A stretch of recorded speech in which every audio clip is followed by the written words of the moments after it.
Noches, ¿cómo se encuentra, doctor? ¿Qué tal, Fabián? ¿Cómo estás? Muy bien, felizmente, muy bien. Ya recuperado de una infección a la garganta que tuve y que no me ha dejado hablar muy bien las últimas semanas, pero ya recuperado, felizmente. Bueno, es una alegría saber ello, doctor. Doctor, una consulta. ¿Va a desarrollar el día de hoy la presentación con PPTs o netamente Sí, habla? Sí, sí, no, en estos con un momentos, PowerPoint. sí, puede hacer la prueba, porfa. Ya está habilitado para compartir. A ver, sí, ya está para compartir, correcto. Ya, a ver un momento. Sí. ¿Podría extender un poco más el cuadro, doctor? Se lo agradecería. Y ahí, Sí, ahí está perfecto. Doctor, ¿se ve bien ahí? realizo la presentación de su reseña y le brindo el uso de la palabra. ¿Sí? Muchísimas gracias, doctor. Gracias, gracias. A usted, estimado doctor. Estimados participantes, muy buenas noches. Somos B-Lawyer y nos encontramos desarrollando el curso de Derecho Societario. En esta ocasión toca el tema referido a la introducción a procesos de compra de sociedades. Quien disertará es el doctor Ricardo La Piedra Calle, quien es socio del área corporativa y M&A en el Estudio Muñiz. Cuenta con un MBA por la Escuela de Negocios de Madrid, España, y es abogado por la Universidad de Lima. Asimismo, es profesor de pregrado en la Facultad de Derecho de la Universidad de Lima y de pregrado y posgrado en la Universidad de Piura, además de ser especialista en la materia de Derecho Corporativo y Societaria. Estimado doctor Ricardo, muchísimas gracias por su enorme apoyo. Le brindamos el uso de la palabra. Muchísimas gracias, Fabián.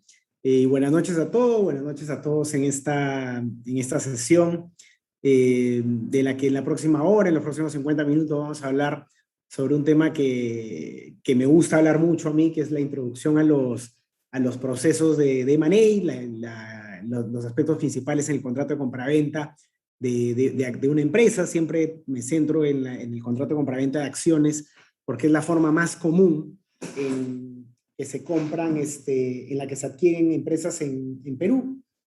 Ese es en el M&A, que es Mergers and Acquisitions, esa es la A, que es lo que principalmente se ve en Perú, ¿no? Las adquisiciones. Y nada, he tratado de hacer un PDF así bien amistoso.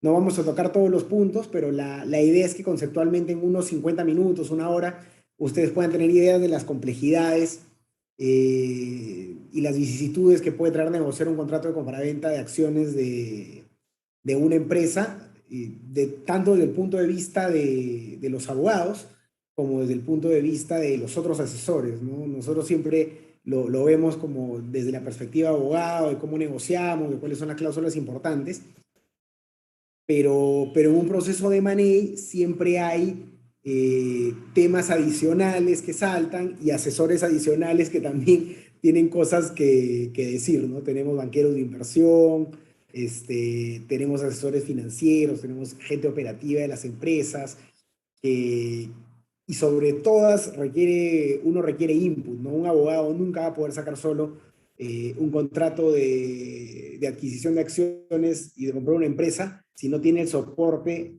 del área, por ejemplo, técnica o financiera del comprador, la que conoce el negocio, ¿no? Porque por más buen abogado que seas y por mejor que puedas redactar un contrato, siempre el cliente va a conocer mejor el negocio, ¿no?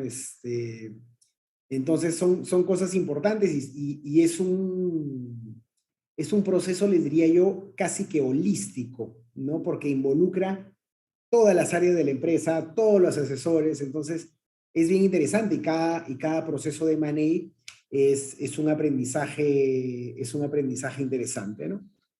Entonces, esto es lo que vamos a ver, ¿no? Una breve introducción a los procesos de M&A, que siempre en todas las presentaciones que hago trato de ubicar, ¿no? Aunque sea de manera conceptual, de qué se trata el mercado de M&A.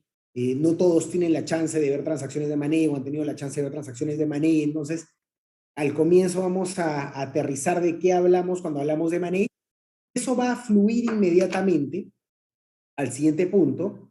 Eso va a fluir inmediatamente al siguiente punto, que es la cláusula de indemnización y la obligación de indemnización en procesos de M&A, que es la piedra angular de ese contrato. ¿Ya? Pocos contratos tienen una cláusula, en pocos contratos tiene un peso tan importante la obligación de indemnización como los contratos de adquisición de acciones o los contratos de adquisición de una empresa. Y cuando veamos toda la parte introductoria, de acuerdo, en la que vamos a hablar de los incentivos de las partes, en la que vamos a hablar por qué se negocia tanto un proceso de M&A y quién conoce mejor la empresa, quién está dispuesto a asumir un riesgo, cuáles son las motivaciones. Una vez que entendamos eso, se van a dar cuenta por qué la cláusula de indemnización, si bien es una sola cláusula en el contrato, tiene referencia a todas, ¿no? Entonces es en el formato que usamos en el estudio, ¿no? Que siempre vamos tailoreando de acuerdo a cada transacción, siempre la cláusula 8, la cláusula 7, pero hace referencia a todo lo demás y hace referencia a todo lo siguiente, ¿no? Entonces, ¿por qué? ¿Por qué es tan importante la obligación de indemnización? ¿Por qué se negocia tanto? ¿Por qué es la piedra angular de un contrato de procesos de M&A? Lo vamos a ver más adelante, ¿no? Y finalmente unas conclusiones muy breves.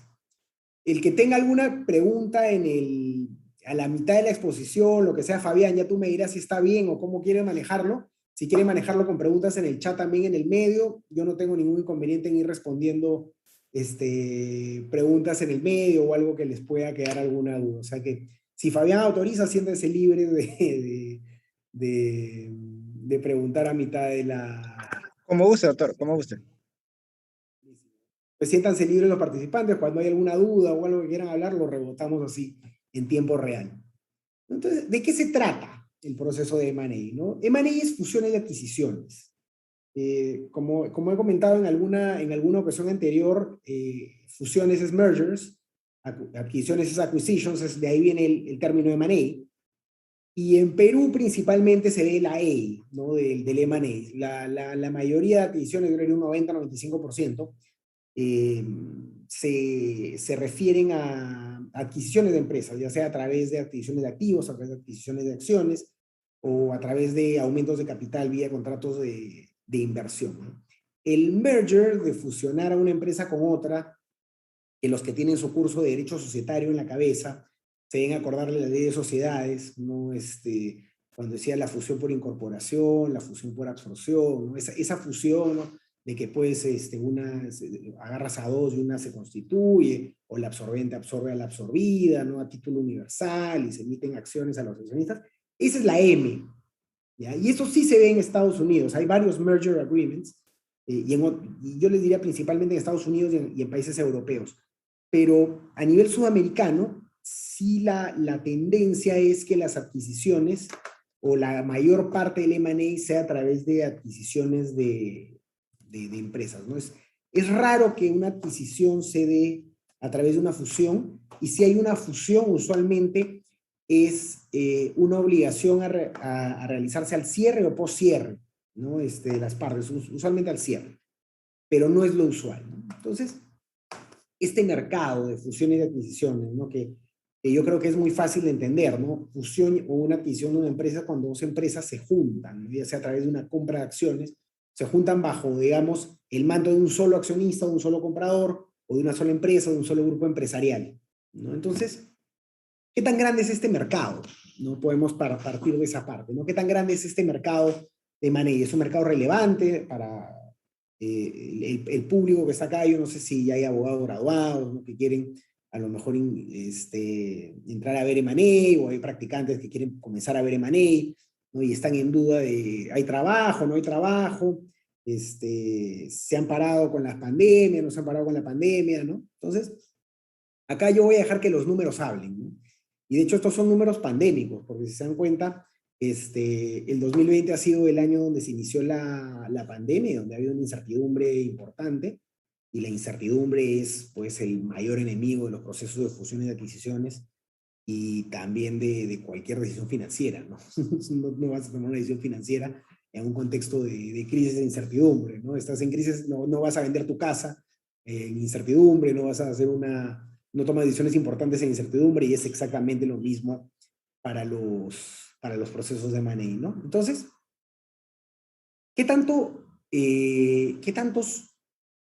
dólares, qué tantos fondos mueven los procesos de M&A, ¿no? Y ahí he hecho una separación global y luego aterrizando a Perú, ¿no? Ojo que esto es solo lo reportado, porque hay varias transacciones, o sea, estas son las transacciones públicas donde se conoce el valor de la transacción. Porque hay varias transacciones que no se reportan y en las cuales no se conoce el valor, ¿no? Entonces, ojo que esto es solo lo reportado. Claramente esto es un monto mayor, el monto real es un monto mayor, pero esto es lo reportado, ¿no? En 2019, 4.5 trillones de dólares, ¿no? Esos son 4.500 billones de dólares, ya imagínense el monto, ¿no? Eso es 2019. Y 2020, evidentemente por un tema de pandemia, se paró un poco el mercado y hubieron compras, lo que se conoce como distressed M&A, ¿no? Que son compras cuando una empresa está bajo estrés financiero y por lo tanto el mango de la sartén la tiene el comprador. Y si el comprador tiene el mango de la sartén, ya se imaginarán que el principal incentivo del comprador es pagar menos precio, ¿no? Entonces, puede ser también que por eso haya bajado un poco el monto, pero digamos, para ser un año pandémico de incertidumbre, 2.8 trillones en el mundo de lo reportado, no es un monto despreciable, ¿no? Y en Perú tenemos que en 2019 hubo 8.2 billones, o sea, 8.2 billones, perdón, y en 2020 1.5 billones, ¿no? Entonces, 1.500, eso es 1.500 millones, 8.200 millones de dólares en transacciones, tampoco es un monto despreciable, ¿no? Y acá hay un truco en este de Perú. Ustedes dirán, en Perú se afectó, bajó de 8 a 1. En Perú, a diferencia de las grandes partes del mundo, tenemos usualmente una transacción grande e importante en el año. Grande e importante me refiero que supera los 1.000 millones de dólares, ¿no? Todas las demás transacciones en el mercado yo les diría van en promedio entre 30 y 60 y a veces tenemos alguna pues que la saca del estadio, ¿no? Y tiene 120, 150, 200, ¿no? Pero usualmente no es un mercado el peruano que tenga transacciones grandes. Entonces, ¿cuál es el truco acá entre 2019 y 2020? En 2019 se firmó la venta de Luz del Sur a China Three Gorges, que fue la transferencia, el deal más grande del año, en 2019, que fue por 3.6 billones de dólares. ¿Ya? Entonces, eso se firmó en 2019, pero tuvo que pasar el control de clearance, o sea, el control de la Autoridad de Competencia Indecopi, al ser una empresa del sector de electricidad que tiene control previo de fusiones, y se cerró en 2020. O sea, se firmó el contrato en 2019 y se cerró la transacción en 2020. Entonces, depende un poco de dónde quieran ubicar esa transacción, ¿no? Si en 2019 o en 2020, para ver el monto real, ¿no? Si la ubican en 2020, cuando cerró, realmente, ¿no? Es casi 4.4. Incluso el 2020 tendría más monto, ¿no? De 3.6 más 1.5 son 5.1 y 8.2 menos 3.6 son como 4.6 por ahí. Entonces tendría más el 2020. Entonces depende cómo lo pinten. Digamos, si lo vemos de forma holística, son 10 billones de dólares en 2 años. No es despreciable tampoco. Entonces, el que esté pensando, pues, hacer algo ahí en M&A, ya sabe que trabajo hay. Trabajo hay y montos hay y fondos se mueven en este mercado, ¿no? Entonces, ¿por qué se da el M&A? ¿No? Y esto es muy lógico, ¿no? Se integran dos negocios. Ahora, ¿por qué se integran dos negocios? Porque evidentemente para el comprador tiene un mayor valor y le puede generar un mayor valor a la empresa target que lo que el vendedor, y para el vendedor hay un mayor valor en recibir el monto del precio de venta que en mantener esa empresa, ¿no? O sea, el comprador puede generar unas sinergias que le permiten pagar un precio que para el vendedor es más interesante que seguir siendo dueño de la empresa, ¿no? Logra sinergias ante ahorro, economía de escala, ¿no? Y hay dos clases de integración muy sencillas, esto lo explico también bastante seguido, que son la integración vertical y la horizontal, ¿no? La integración vertical es cuando adquieres parte de tu cadena de producción. Imaginemos que eres una empresa minera, ¿no? Entonces, tienes a una empresa que tal vez te hace el servicio de explosivos, tienes a tu contratista minero, tienes a otro que te hace el transporte, y un día decides, pues, adquirir a la empresa que te hace el transporte, que es parte de tu cadena de producción, porque dices, oye, me sale muy caro el transporte, tal vez sería mejor que eso lo tuviéramos nosotros in-house, ¿no? Y decides adquirir a tu empresa de transporte. O decides adquirir a tu proveedor, no sé, no sé, me estoy inventando dinamita, ¿no? En vez de seguirle comprando y que te siga cobrando caro, decides comprar a la empresa dinamita y adquirir sus contratos, adquirir todo en ese paquete y hacerlo parte, ¿no? Integrar a tu negocio toda tu cadena de producción, ¿no? Y eso funciona para un montón de empresas, ¿no?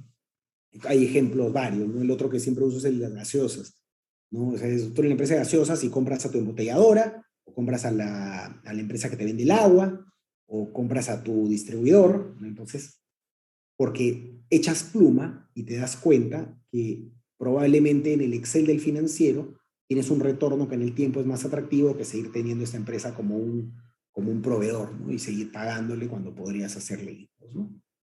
Esa es la integración vertical. La integración horizontal es mucho más sencilla, ¿no? Cuando adquieres un competidor del mercado.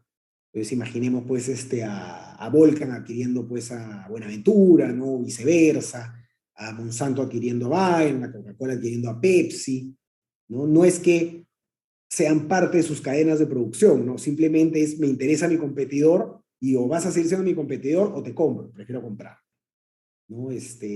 Con lo que pasó pues con Coca-Cola e Inca-Cola, ¿no? Para los que tienen un poquito más de años, ¿no? Entonces, esas son las razones y esas son las clases de integración, ¿no? De integración del M&A, las posibilidades para una integración.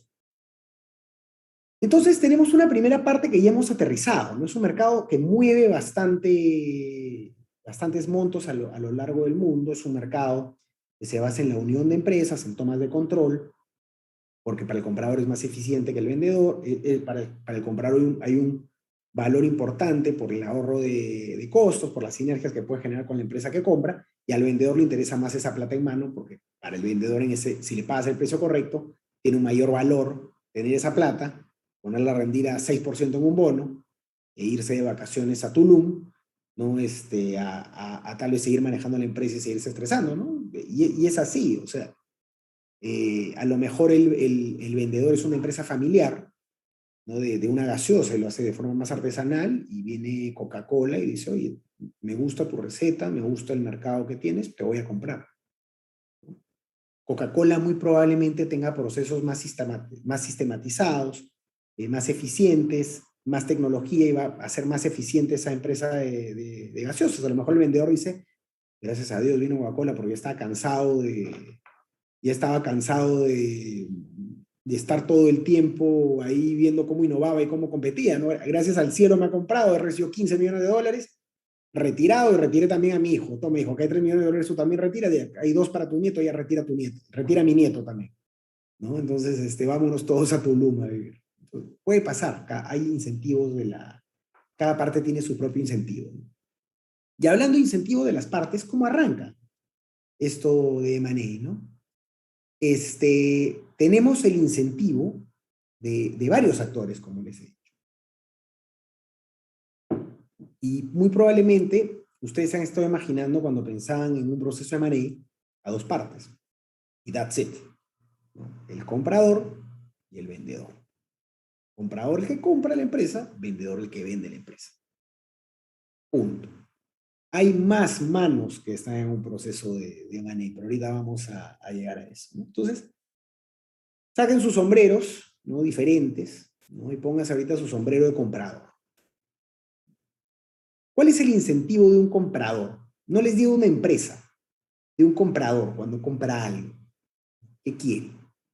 Conocer lo que está comprando, pagar el precio justo y que si por algún motivo paga el precio justo y no le dan lo que están comprando, tener la dirección claramente o las coordenadas del vendedor para que el vendedor se haga responsable del incumplimiento o de lo que no haya cumplido en la calidad del bien o en la calidad vendido, ¿no? ¿Cuál es el objetivo de un vendedor en una transacción?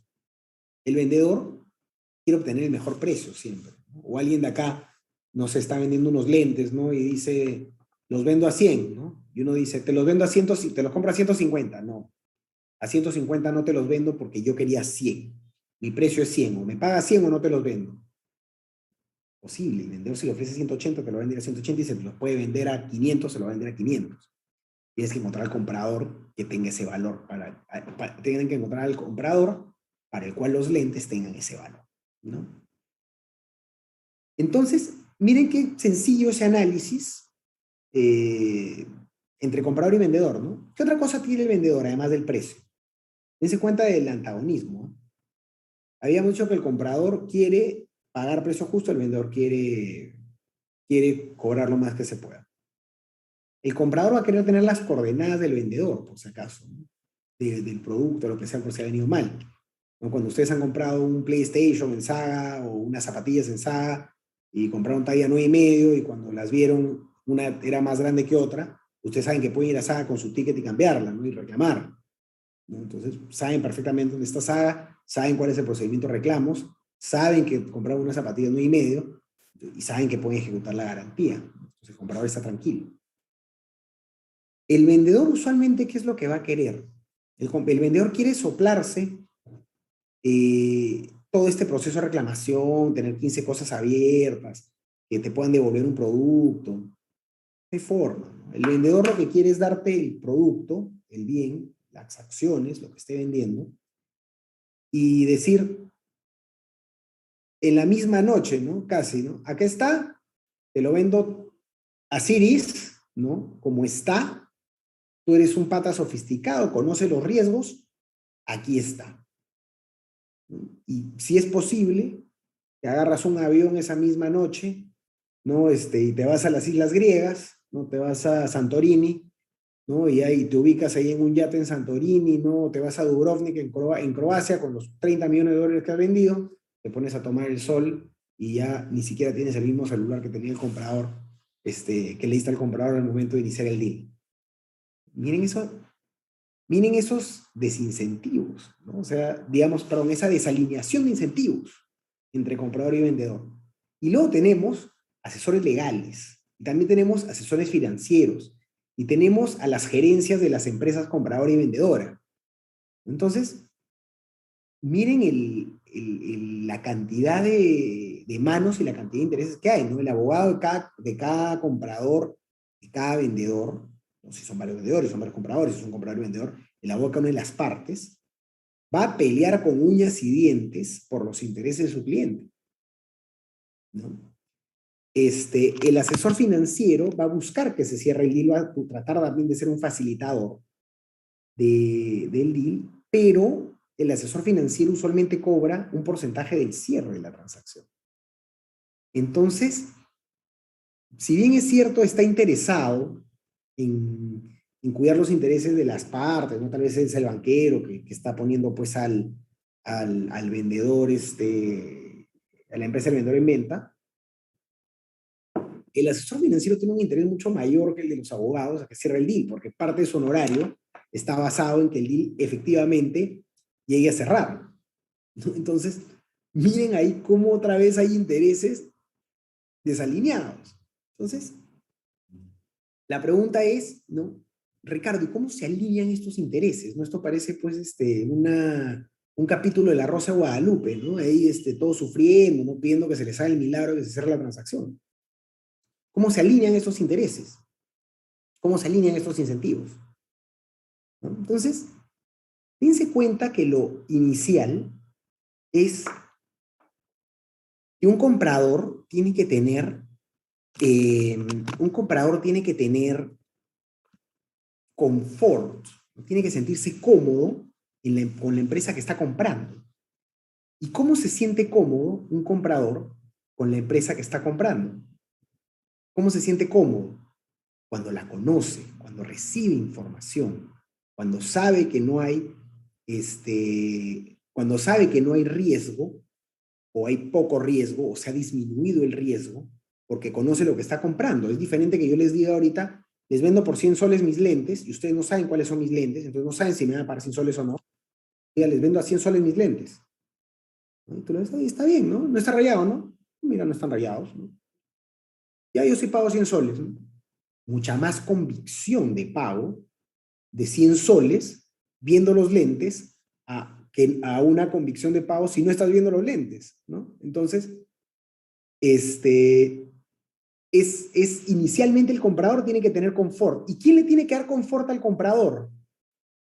El vendedor, evidentemente.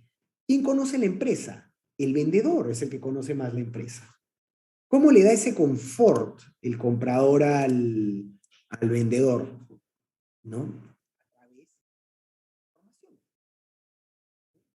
Eh, tenemos dos hechos muy claros. La información pública de una empresa no es suficiente para que un comprador pague, ¿no? Vas a la bolsa de valores, te gusta una empresa, te gusta Volcan, ¿no? Y dices, ah, ya, perfecto, oye, quiero comprar Volcan, le dices a los accionistas de Volcan, ¿no? Sí, claro, son 5.000 millones de dólares. Ah, perfecto, acá está, justo tenía un remanente para compras. No es así. O sea, la información pública es una cosa, y otra cosa, cómo tú haces el análisis de la empresa ya desmenuzado.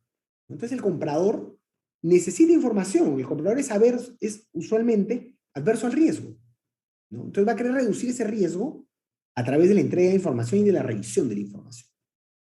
Y así va a poder dar el precio o valor que quiere el vendedor. Pero tenemos otra cosa, ¿no? El vendedor quiere el mejor precio también. Entonces el vendedor, si se dan cuenta, ya está alineándose al incentivo del comprador, sin querer casi, ¿no? Porque si bien es cierto, están separados, el vendedor tiene que saber que el comprador no le va a pagar el precio si no recibe información. Entonces el vendedor puede, digamos, como digo, facilitar esta información al comprador para que el comprador tenga ese confort y reciba el precio. Entonces, esa es la forma en que se comienzan a alinear los incentivos.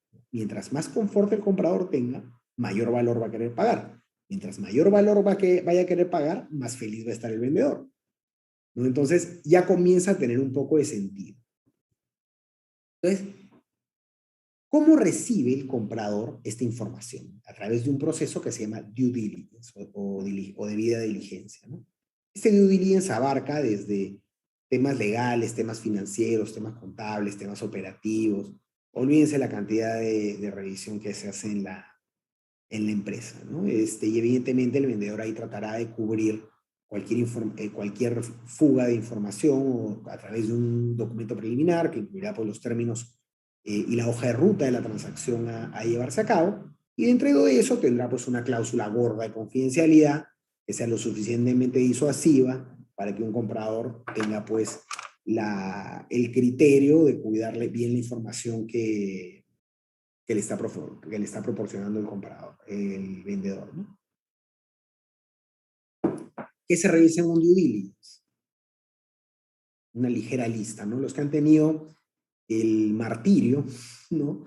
El sufrimiento de ver procesos de due diligence, sobre todo desde que eres practicante, desde que eres abogado junior, les puede dar pesadillas cuando han visto esta lista, ¿no? Los que han hecho sabrán entender a lo que me refiero, no es una lista que tiene 500 ítems, 300 ítems de una serie de áreas, cada área tiene una especialización. Si tú eres el abogado corporativo de Money, que está a cargo del due diligence, te toca consolidar la información de todos, que es una labor titánica en cada proceso de Money. Entonces, ¿pero por qué es importante esta labor titánica y tediosa, así complicada, ¿no? Porque a través del due diligence, el comprador va a conocer la empresa. El conocer la empresa, la va a conocer a través de sus abogados, muy probablemente. Y al conocer la empresa, va a tener un mayor confort, y al tener un mayor confort, va a poder pagar un mejor precio. Eso es lo inicial. Entonces, llega el due diligence, hay varias posibilidades, ¿no? El due diligence, los abogados, los asesores financieros, los asesores contables, los asesores operativos, cada uno hace un reporte de due diligence y le va a presentar al comprador lo que se conoce como los findings o los hallazgos, ¿no? ¿Qué significa esto, un finding o un hallazgo, ¿no? ¿No? El área corporativa puede decir, oye, no he encontrado nada, ¿no? Los libros están perfectos. Y comienzas a leer el informe y llegas a laboral, ¿no? Laboral. Bueno, la verdad he encontrado que tiene a todos sus trabajadores realizando labores pues, de subordinación, ¿no? Con todas las características del derecho laboral del trabajador a plazo indeterminado, y el problema es que los tiene a todos por locación de servicios. Es decir, entonces, ¿cuál es el riesgo? Va a preguntar el comprador, ¿no? Imagínense que el comprador pues es de Dinamarca, ¿no? Les va a decir, ¿qué es esto? ¿Pero qué significa eso? ¿Por qué no los tienen contrato laboral? No, lo que pasa es que hay unas empresas que hacen malas prácticas. ¿No? ¿Cuál es la sanción? Mira, si se van, él podría, si lo despides, en vez de hacer una terminación de contrato civil, podría decir que en verdad estuvo en una relación laboral hace tiempo, pues tendrías que o reincorporarlo a la planilla o liquidarlo como trabajador, decir, ¿y cuántos trabajadores son? Son tantos trabajadores, entonces es el monto de la contingencia, y así área por área vas viendo los riesgos y contingencias, ¿no? Litigios, ¿no? Oye, hemos visto la carta de auditores y el único proceso que tienen es y solo tienen un proceso. Ah, qué bacán, ¿cuál? Bueno, tenía un camión que estaba pasando justo por el lago Titicaca transportando uranio y bueno, se volcó y acaba de tirar uranio en el lago Titicaca, ¿no? Ah, interesante, ¿no? ¿Y cuánto puede ser la multa por eso? 500 millones de dólares más las subsanaciones ambientales. Ah, qué interesante, ¿no? Entonces, cada finding o cada hallazgo va a tener su riesgo y su forma de remediación. Y en base a eso, el comprador tendrá que tomar decisiones, ¿no? La contingencia puede ser un deal breaker, es decir, no se va a materializar la transacción, es tan relevante para el comprador que el deal se cayó en ese momento, ¿no? Que puede ser una contingencia moral o puede ser una contingencia económica, ¿no? O sea, moral reputacional. No puede ser que reputacionalmente no quiera, que reputacionalmente no quiera comprar una empresa que tiró el uranio en el lago Titicaca, pero también podría ser que reputacionalmente no quiere estar, que económicamente no quiera comprar una empresa que tiene una contingencia de 500 millones de dólares. Entonces, no solo es el deal breaker reputacional, perdón, económico, sino también puede ser reputacional. Podrías ajustar el precio de entrada, ¿no? Imaginemos que las contingencias laborales son 3 millones, habías valorizado la empresa en 90, y le dices, oye, te voy a pagar 87. Ese es mi nuevo precio base. 87 es mi nuevo precio base. 3, lo trabajas a través de declaraciones y garantías, que esa es una parte fundamental de la obligación de indemnización. Dejémoslo ahí con un pin antes de volver a ello, ¿no? Y si se dan cuenta, ahorita van a ver por qué es tan importante la obligación de indemnización, porque va tan atrás en el proceso de negociación como el due diligence, que es la parte inicial de la compra, ¿no? O se puede, pues, poner un monto en garantía después para cubrir las contingencias, la famosa cuenta escrow, ¿no? Que es una cuenta administrada por un tercero, ¿no? Y les cuento un poco la lógica de la cuenta escrow, ¿no? Imaginemos que estamos comprando en la empresa 10 millones de dólares. Entonces, haces el due diligence y el resultado es que, no sé, que tienen este tema laboral, pues, ¿no? Por 3 millones de dólares. Entonces el comprador le dice, oye, te voy a pagar 7 millones de dólares porque tienes una contingencia de 3. Entonces te voy a ajustar el precio. El vendedor le dice, oye, no estoy de acuerdo, porque si bien es cierto es una contingencia de 3, ese es el peor escenario. Ese es que todos los trabajadores, votas a todos los trabajadores y todos los trabajadores reciben una liquidación a este precio. Entonces, ¿yo cómo sé eso? ¿Por qué me estás castigando 3 millones y todo, por algo que ni siquiera ha pasado? Entonces el comprador le dice, mira, me parece bien, me hace sentido. Entonces, ¿qué te parece si el precio sigue siendo 10 millones de dólares, pero te voy a pagar 7 nomás, y yo me voy a quedar con 3, y conforme vayamos viendo cómo va pasando el tiempo, ¿no? Si de esos 3 millones que yo me he quedado, si hay algún daño de estos trabajadores, yo resto eso y después de un periodo de tiempo te doy el remanente. Entonces, a lo mejor no son 3 millones en gastos, sino 1,5. Entonces, de acá, no sé, a 5 años, yo te pago tu 1,5 millones adicional, con lo cual cobraste 8,5, no 10, pero no te hice daño. Entonces el vendedor le dice, me parece bien lo que estás diciendo, pero mejor hagamos algo diferente. Mejor tú dame los 10 millones de dólares a mí, y si yo te genero un daño, te lo voy indemnizando poco a poco. Entonces el comprador le dice, no, pues, pero yo cómo sé que me vas a devolver. Y el vendedor le dice, yo cómo sé que tú me vas a pagar. ¿No? Ahorita respondo tu pregunta, Gonzalo. Entonces, ¿y yo cómo sé que me va a pagar? ¿Y yo cómo sé que me vas a devolver? Entonces ahí viene la figura del agente escrow, ¿no? El agente escrow es un tercero, usualmente es un banco, ¿no? Que dicen, tranquilos, denme sus 3 millones de dólares a mí, con una carta de instrucciones. Entonces, ni tú tienes que confiar en él, ni él tiene que confiar en ti, porque yo soy un agente independiente. Yo tengo una carta de instrucciones. Entonces, cuando vea que ocurre un daño, bajo determinadas características, ¿no? Si el daño, no sé, es a favor de, si se materializa un daño laboral, evidentemente lo tendría que asumir el vendedor, ¿no? Porque fue en su gestión, ¿no? Con lo cual le devuelvo parte de los 3 millones al comprador. Si vence el plazo de una contingencia y no se materializó el daño, le doy la plata al vendedor, ¿no? Porque finalmente se le está reteniendo y no se materializó el daño.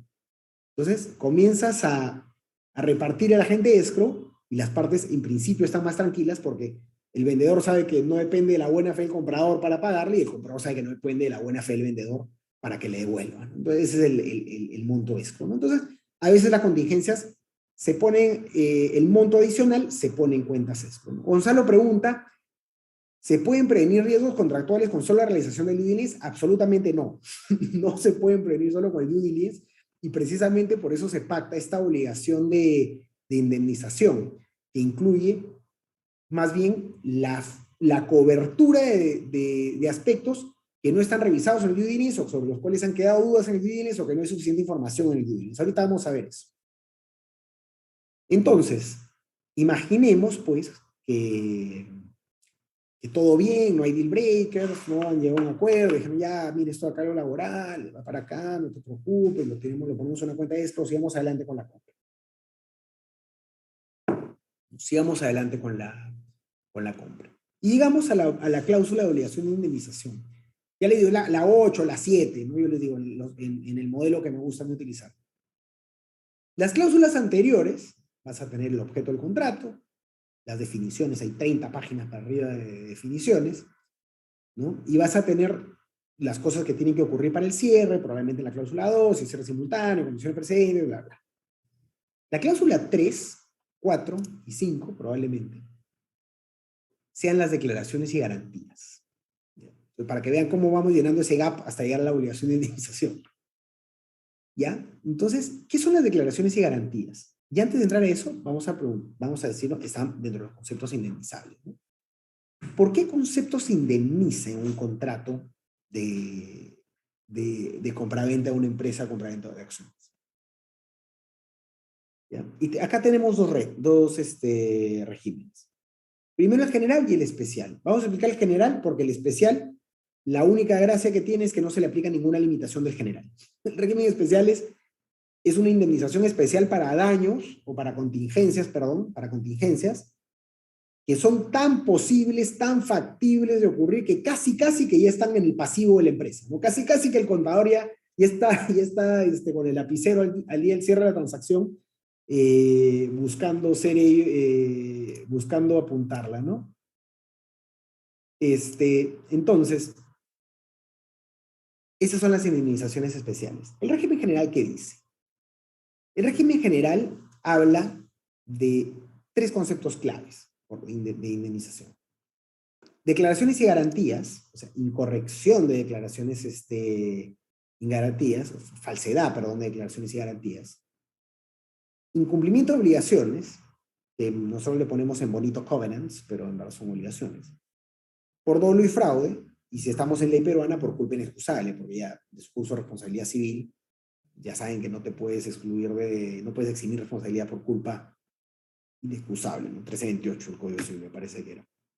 No lo uso hace mucho, yo ya mis cursos de Derecho Civil los llevé hace bastante tiempo, ¿verdad? Cuando llevé responsabilidad civil, 2006, puede haber sido hace 15 años, o sea que ahí la memoria puede comenzar a flaquear. Entonces, esos son los tres conceptos, ¿no? Falsedad de declaraciones y garantías, el vendedor indemniza al comprador, en caso una declaración sea falsa. Incumple una obligación, el vendedor indemniza al comprador, también el comprador al vendedor, ¿no? Pero estamos hablando más del perfil del vendedor. Usualmente el vendedor es la parte que va a indemnizar, ¿no? Porque es la que asume más riesgos en un contrato. Un contrato de compraventa de acciones y de un proceso de money finalmente es una asignación de riesgos entre las partes. Y usualmente el vendedor está dispuesto a asumir más riesgos y asumir más riesgos porque el vendedor es el que conoce a la empresa, ¿no? Entonces, él sabe qué riesgos puede asumir y cuáles no, porque conoce la empresa, la que ha venido manejando. El comprador la está conociendo recién, ¿no? Entonces, ¿qué es este concepto de declaraciones y garantías? Y ahorita, Gonzalo, vas a entender por qué no solo se previenen los riesgos con el due diligence, ¿no? Las declaraciones y garantías son promesas, son aseveraciones, son declaraciones que da el vendedor, las dos partes, pero usualmente, como le digo, nos estamos enfocando en el vendedor, porque las declaraciones del comprador son bien simples, ¿no? Que si resultan ser falsas o incorrectas, gatillan la obligación de indemnización de la parte perjudicada, ¿no? Y se dan en tres sets, ¿no? Sobre el vendedor y sobre la empresa. ¿Sobre qué aspectos se dan? ¿No se acuerdan de esa lista de due diligence? Ya, casi que la misma lista se duplica, unos sets así grandazos de garantías. ¿Por qué se dan las declaraciones y garantías? Y acá les voy a dar el ejemplo. Por más profundo que sea tu due diligence, nunca vas a conocer una empresa totalmente en la profundidad. O sea, imagínense todas las actividades que tiene una empresa en su día a día, ¿no? Tú puedes meter 15 abogados a revisar la empresa, 20 financieros, y no van a conocer todo lo que ha pasado en la empresa. Y hay un ejemplo que yo siempre uso, porque pasa en los due diligence, ¿no? La parte de litigios. En Perú no tenemos una base de datos centralizada de litigios. O sea, tú no puedes poner ahorita Ricardo de la Piedra y que haya una base de datos centralizada que te diga Ricardo de la Piedra no está demandado ni está denunciado en ninguna de las jurisdicciones de los poderes judiciales en Perú. No puedes hacer eso ahorita. Si tú quieres saber si estás denunciado o demandado, creo que demandado. En penal creo que sí, en penal no estoy seguro, la verdad. Pero en civil sí sé que tienes que ir por cada distrito judicial haciendo tu búsqueda, ¿no? Entonces, le llega el reporte de due diligence al comprador, ¿no? Y el abogado le pone, no hemos podido verificar que el vendedor, perdón, que la empresa no tenga ningún proceso civil en el Perú, ¿no? Hemos hecho la búsqueda en Lima Centro y no tiene nada ahí, pero no sabemos si en Pasco, si en Cajamarca, ¿no? Lo que sea tiene en proceso. Entonces el comprador va y le dice al vendedor, ¿no? Oye, pásame esa info, pues. El vendedor le dice, oye, no sea bravo, no estamos en pandemia, ¿qué quieres? Que baje a cada distrito judicial a conseguir un reporte, una especie de reporte negativo de procesos. El comprador le dice, puchen, ¿y cómo sé entonces que tú no estás demandado? ¿No? Y el vendedor le dice, pucha, créeme, pues, te lo juro, te juro por mi mamita que no estoy demandado. El comprador dice, no me queda claro, ¿no? Te genera desconfort, ¿no? Imagínense, ¿y por qué y cómo sé que no tienes proceso? Te lo juro, te prometo, ¿no? Pinky promise. Entonces el comprador comienza a sentir ese disconfort, y cuando el comprador siente el disconfort, comienza a querer pagar menos porque piensa que hay una contingencia. Y si paga menos, el vendedor comienza a tener un disconfort también, porque acuérdense de los incentivos iniciales de las partes de los que hemos conversado. Entonces, el vendedor le dice, ¿qué pasa si te lo pongo en papel? ¿No? Te lo pongo por escrito. ¿Qué cosa? Le dice el comprador. Te voy a poner por escrito que la empresa, ¿no? A través de una declaración de garantía, te voy a garantizar que la empresa no es parte de ningún proceso judicial en ninguna parte del Perú. Miren lo que ha hecho el vendedor, ¿eh? Y está en una mejor posición para saber si la empresa está demandada o no. ¿El comprador, que recién está analizando la empresa, o el dueño de la empresa? Obviamente el dueño. Entonces, el dueño sabe si tiene o no tiene una demanda. Y si no las tiene, no va a permitir que el comprador se desincentive de comprar en base a algo que él sabe que no tiene. Entonces le dice, oye, tranquilo, te pongo por escrito que no tengo nada. Y si es falso, yo te indemnizo. Si es falso y hay un proceso, y el proceso te genera $30,000 en daños, yo te indemnizo los daños. Es más, hay un agente de escrow y él te transfiere directo los fondos. Entonces, el comprador dice, me gusta, vamos para adelante. Esa es una declaración de litigios. ¿Cuántas hay? Un montón de declaraciones en contra. Tantas como etapas de due diligence y hasta más. Entonces, el comprador no va a pedir solo, porque el que pide poco es un loco, ¿no es cierto? Entonces, el comprador no va a pedir solo las declaraciones sobre las partes que les falta información, le va a pedir de todo. Y el comprador va a querer un poco más que el vendedor le declare que los zapatos de todos los trabajadores han estado limpios durante todos los meses del año. El vendedor, ¿qué va a querer? Declarar solo lo básico y lo justo, porque acuérdense que cualquier falsedad en una declaración le va a generar responsabilidad. ¿Qué ejemplos hay de las declaraciones y garantías? Tenemos el de litigios aquí, ¿no? El vendedor le va a decir al comprador, la compañía no es parte del proceso judicial arbitral, procedimiento administrativo, reclamo alguno, vigente por iniciarse, ni ha sido notificado el inicio de procesos judiciales, arbitrales, procedimientos administrativos, reclamos en trámite, la vía arbitral judicial administrativa. Si esto es falso y se genera un daño, el vendedor va a tener que indemnizar al comprador. Entonces, dense cuenta por qué hablo de la cláusula de obligación de indemnización como una arista principal del contrato. Mire, hemos hablado de los incentivos y todo se relaciona a cómo asignan los riesgos las partes, entre ellas para cerrar una transacción. Entonces, eso incluye declaraciones y garantías, eso incluye obligaciones, incluye cumplimiento de obligaciones, perdón, incluye que no actúen con dolo, con fraude, ¿no? Entonces, ustedes dirán, ya, perfecto, pues Ricardo, dan las declaraciones y garantías y ya está, ¿no? Y estamos listos para cerrar, ¿no? Gonzalo vuelve a preguntar en relación a lo del desconfort, ¿no? En la práctica, además de la declaración de litigio, ¿existe algún modelo preventivo o solo basaría con una cláusula de obligación? Que ahorita vas a ver cómo esto de acá es la punta del iceberg. Entonces, ya te han dado tus declaraciones, no está de litigio, se imagina. ¿Qué pasa si el vendedor efectivamente tiene un litigio? ¿No? No todas las empresas son perfectas. Oye, puedes tener una fiscalización de SUNAT, puedes tener una demanda de un trabajador, puedes tener no sé, una obligación de dar suma de dinero, que tú no estás de acuerdo, pero tienes el litigio. Entonces, las declaraciones y garantías no pueden ser absolutas, siempre, ¿no? Por más que el comprador quisiera, para estar totalmente garantizado y en caso alguna tenga alguna cosita que no es cierta, gatillar la obligación de indemnización, y por más que el vendedor quisiera que todas sean ciertas, porque si todas son ciertas significa que él ha manejado la empresa espectacularmente bien y por lo tanto puede cobrar lo que quiera por la empresa, pero no puede. Entonces ahí comienza todo un tango de negociación. El vendedor comienza a sacar los disclosure schedules, ¿no? Que son los anexos de revelación. Entonces, ¿qué va a decir? Imagínense que tiene un proceso civil, ¿no? Entonces dice, oye, mira, tengo información sobre este proceso y no tengo nada más. Pónmelo por escrito, le dice el comprador.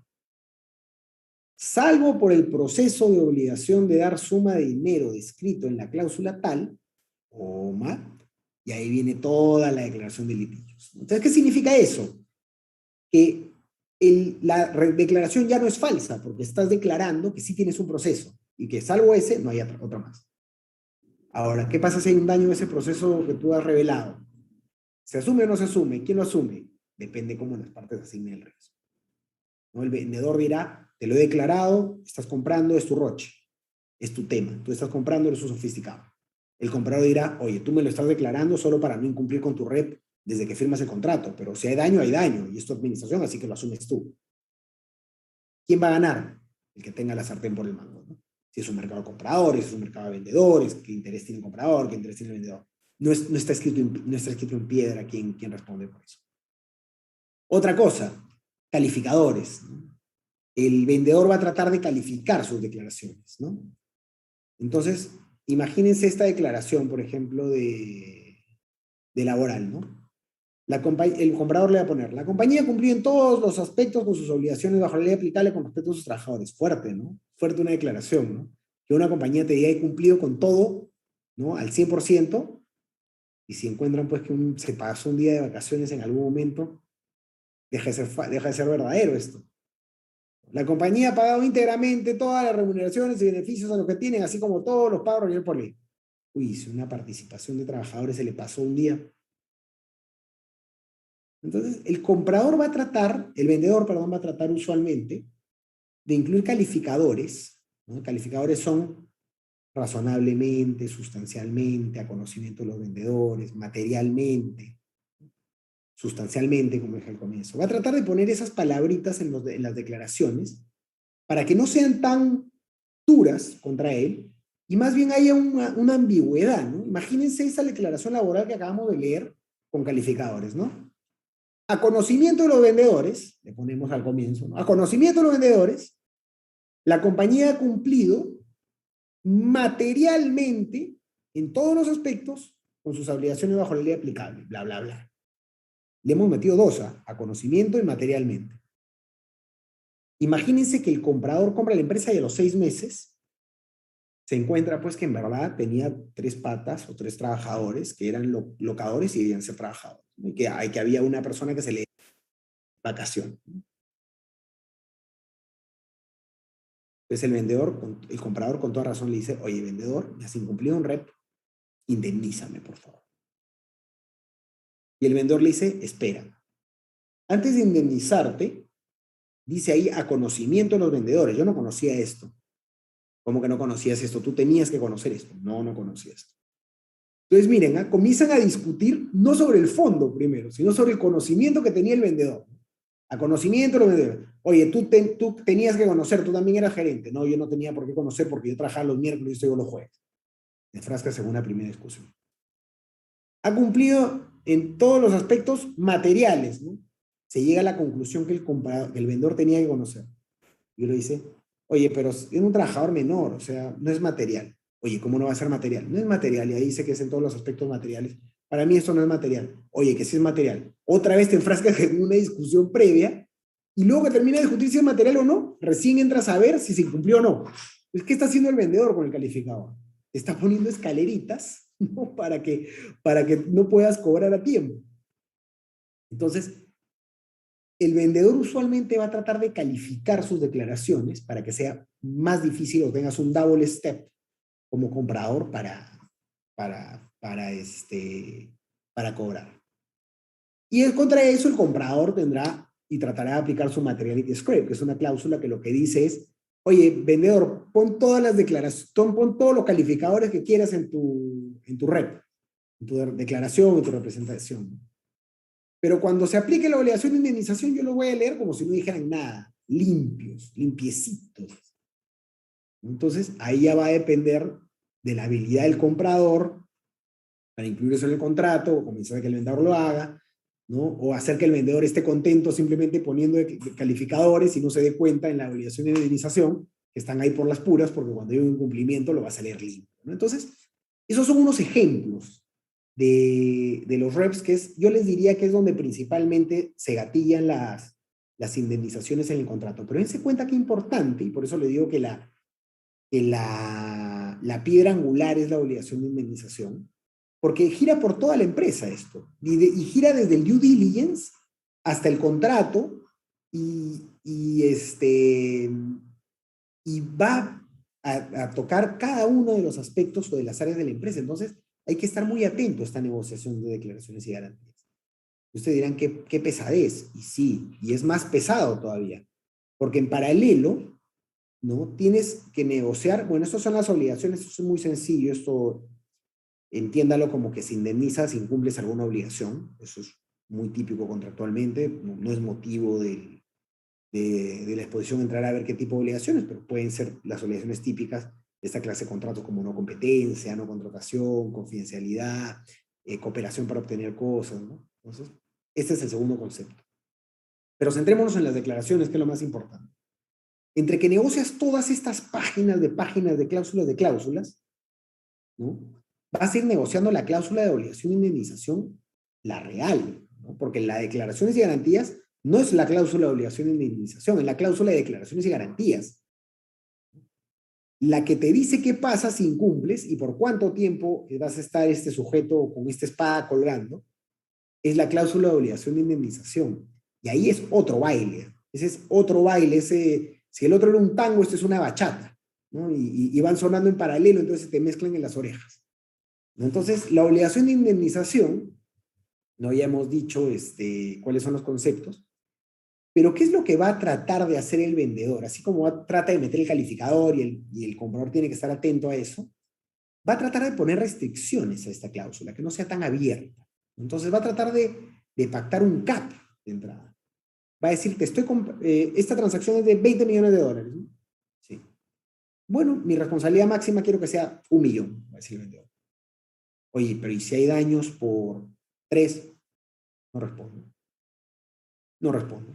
Para mí es 1, porque si yo te doy carta libre, cheque en blanco, a que tú me cobres lo que quieras, a mí ya ni me conviene vender la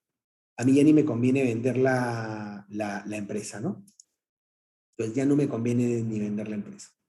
Entonces el comprador dice, no, ya, mira, he visto el due diligence, en verdad no es una empresa muy contingente. Entonces, ¿sabes qué? 3 millones, dice el comprador.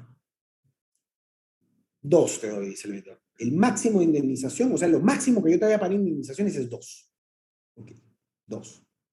Pero, dice el comprador, ojo, eso no aplica cuando hay dolo, fraude o culpa inexcusable. Ojo, ¿no? Culpa inexcusable, como les digo, es lo usual, es ley peruana, si no es solo fraude y dolo. O sea, si tú me estás mintiendo a propósito, o me estás haciendo algo fraudulento, no me vas a decir que me pagas por 2, me pagas el año completo. Entonces el vendedor, otra vez en un tema de asignación de riesgos, dice, sí, pues, yo no le estoy haciendo fraude ni no, entonces puedo asumir este riesgo. Está bien. Te la doy que el CAP no aplica en caso de dolo o fraude, y hay un concepto adicional que son declaraciones fundamentales. Las declaraciones y garantías esenciales para la venta son lo que se conoce como fundamentales. Cuando hay una falsedad sobre esas, por ejemplo, titularidad de acciones o poderes para firma, o cuando hay un cumplimiento de esas, tampoco hay CAP, ¿no? Pero, digamos, saquemos eso de lado por el momento. Entonces, el comprador le dice, ya, perfecto, te estoy pagando 20 millones y tu responsabilidad máxima salvo dolo o fraude, y declaraciones fundamentales es 2. Entonces, el comprador le da la mano así. Cerrado, entonces. El vendedor le va a dar, espérate un ratito, dice el vendedor. También me gustaría agregar algo adicional. ¿Qué cosa va a decir el comprador? ¿No? Me gustaría agregar un basket. ¿Qué es eso? Le va a decir. Estoy haciendo ahí lo estoy haciendo histrónicamente, ¿no? Evidentemente el comprador sabe que es un CAP y el abogado del vendedor. El comprador sabe que es un CAP y el abogado del vendedor sabe por qué propone un CAP, ¿no? Pero para que se entienda, más, es mejor verla así histrónicamente.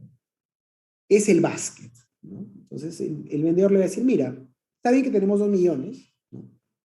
Pero mira, es una transacción de 20 millones, pues, ¿no? Y se pueden generar daños, pues, por 1 sol, por 10 soles, 300 soles, ¿no? A lo mejor hay un trabajador que te genera un daño de 500 soles, ¿no? Entonces, no vengas a tocarme la puerta, por favor, por 500 soles. Ven a reclamarme cuando ya tengas un monto importante que justifique pagarle a los abogados que vea el reclamo.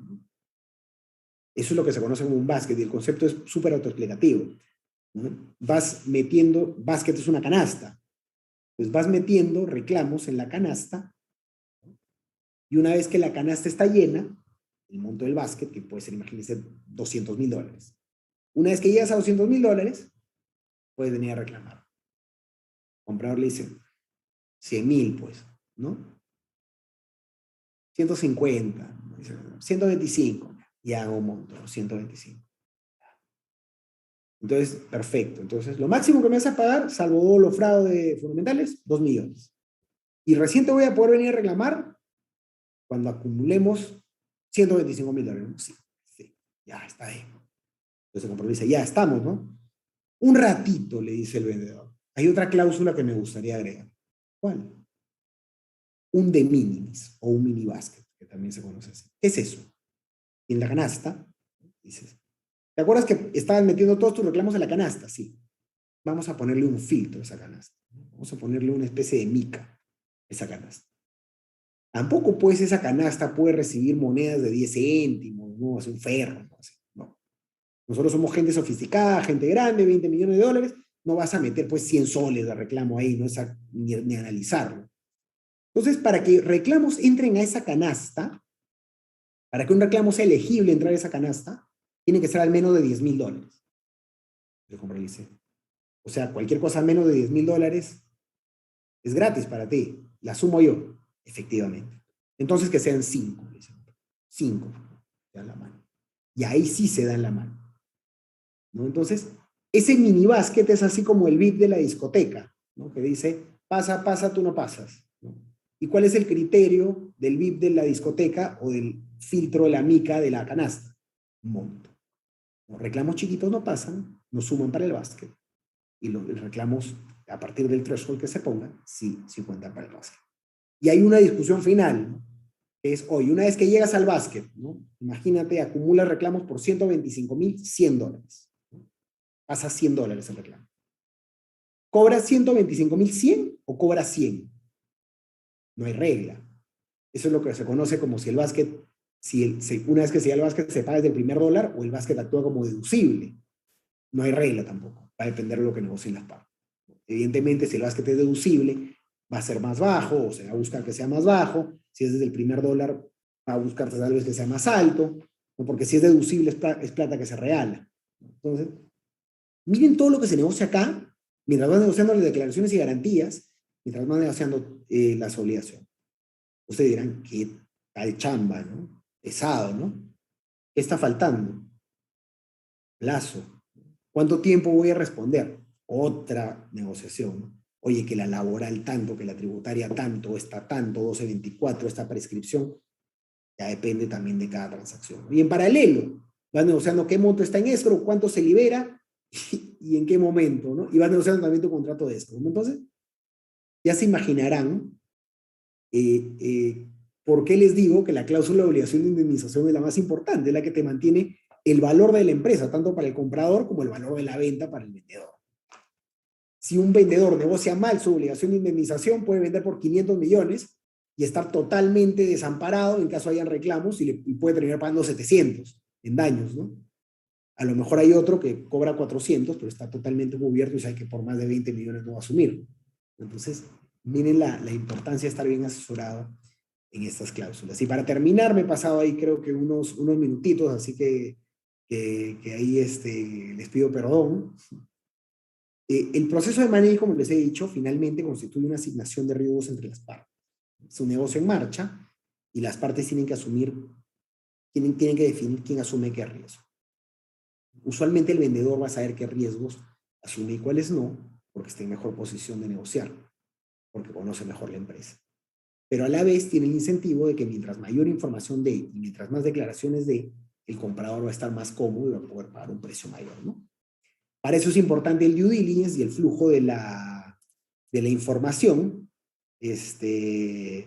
Para eso es importante el due diligence y el flujo de la información, ¿no? Y ahí se verá si el IN no se realiza, si se ajusta a precio base, si se adecua la obligación de indemnización, si se sube el escrow, si se baja el escrow, si se quita el escrow, una carta fianza, eso ya lo negociarán las partes, ¿no?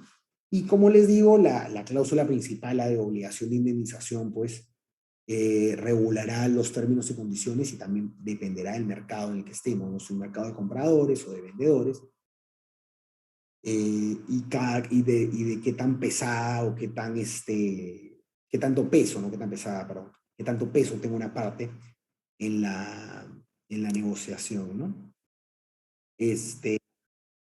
Tengo una consulta ahí de Santiago, dice, con la entrada de vigencia de la ley de control de fusiones, tendrán cierre diferido, correcto. En caso de que se busque adquirir una sociedad, se puede incluir cláusulas de que se conduzca de una manera determinada. Eso es lo que se conoce como gun jumping, Santiago, ¿no?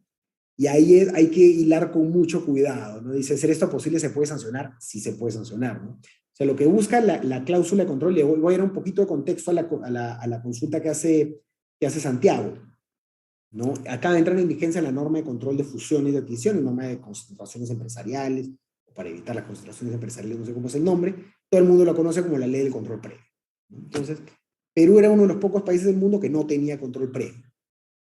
Y es una gran ventaja, ¿no? Porque tú, salvo para el sector eléctrico, puedes adquirir una empresa sin necesidad de pasar por una autorización previa a la autoridad de competencia.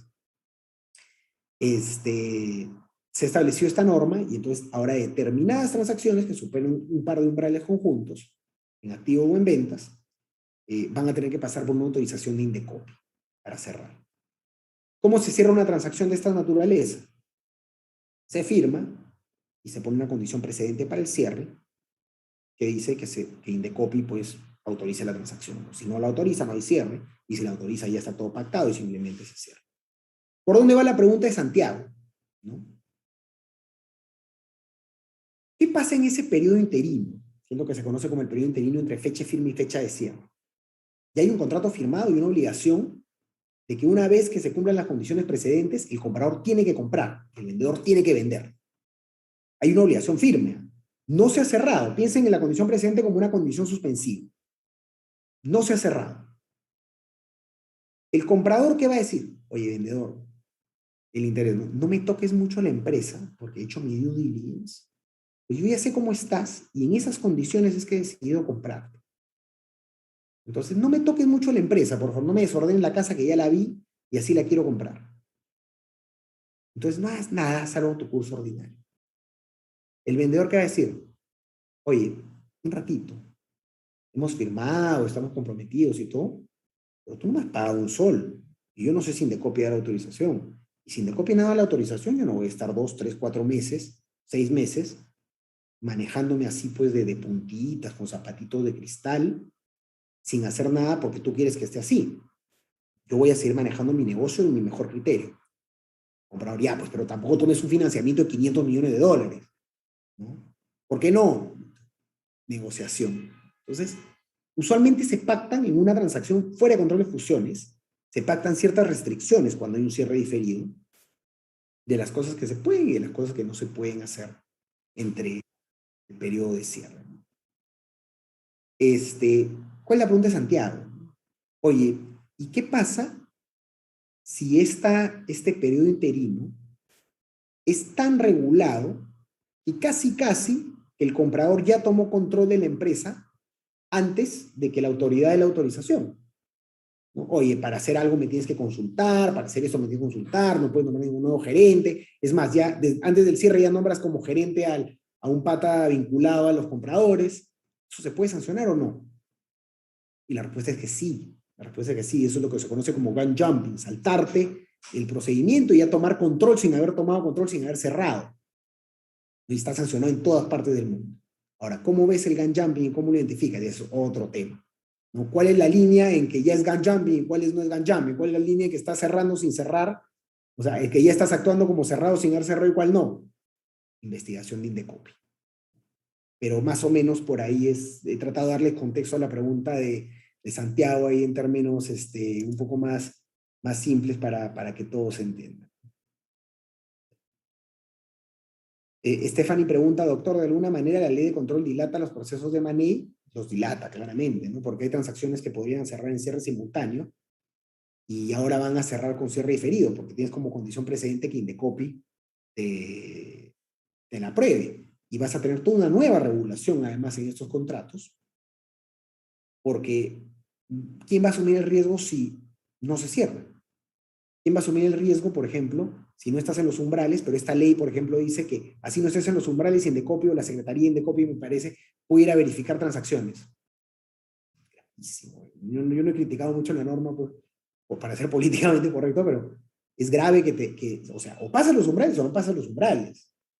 Pero no puede ser que una transacción no pase los umbrales y Indecopi te diga, oye, durante un año creo que he puesto, yo puedo ir a ver y si puedo ver, puedo sancionar. Es un año. Es un año en que las partes después de cerrar ya cobraron precio, ya hicieron todo, y el comprador está así, y si viene Indecopi con un criterio rarísimo y cree que soy en el umbral, y se va mordiendo las uñas. Y si me dice que la transacción no es válida y que tengo que desinvertir, ¿qué le digo a mis inversionistas? Y el vendedor está diciendo ahí con su plata, y si tengo que devolver la plata, ya me la gasté, ya tengo 3 departamentos en Brickell, en Miami, ¿qué hago?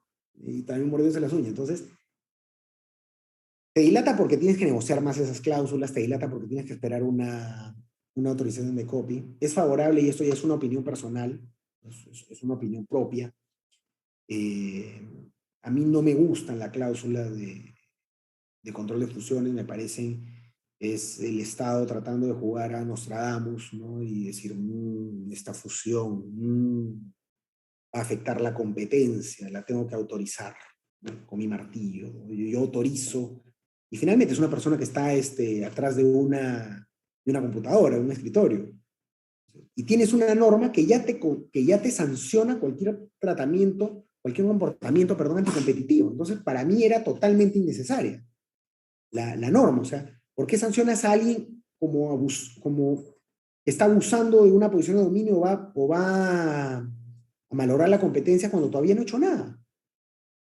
Entonces, me parece que es un poco jugar a Nostradamus. Como digo, esto es una opinión totalmente propia. Es opinión de Ricardo de la Piedra. Acá cada quien puede pensar lo que quiera y todo respetable, ¿no? A mí me parece que no es una norma favorable, que no es y es una norma más bien que nos quita un poquito de ventaja en el mercado, en una situación en la que, en el mercado internacional de fusiones, en una situación en la que tenemos coyuntura política, social y pandémica que precisamente aletarga un poco el proceso de M&A. Entonces me parece que no era el momento, no era el momento de sacar una norma como esa, pero vamos a ver cómo Indecopi va ajustando y vamos a ver cómo se desarrolla a futuro, ¿no?